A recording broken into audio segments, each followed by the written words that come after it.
रहमान अदहकल्लाहु सिन्नक का क्या मतलब है? इसमें एक इल्मी नुक्ता, रूहानी तसव्वुफ का नुक्ता आपको बताता हूँ। आपका कोई मुसलमान भाई हंस है या वो खुश हालत में हो तो आपने खुश होना है, आपने ये दुआ देनी है अदहकल्लाहु सिन्नक, आप खुश हैं, आप हंस रहे हैं, अल्लाह ताला आपको और खुशियाँ अता फरमाए। ये आपके हमारे नबी ने ये हमको दावत दी है कि इस पर अमल फरमाएं।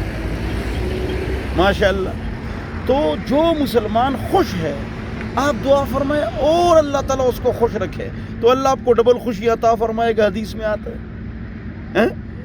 और उसमें एक नुक्ते की तरफ इशारा है कि बुग़्ज़ हसद मत कर लो, मोहब्बत, उल्फत, सब्र, शुक्र, आजिज़ी, इनकिसारी, हर एक पर अच्छा गुमान, अपने ऊपर बुरा गुमान, बदगुमानी अपने ऊपर है।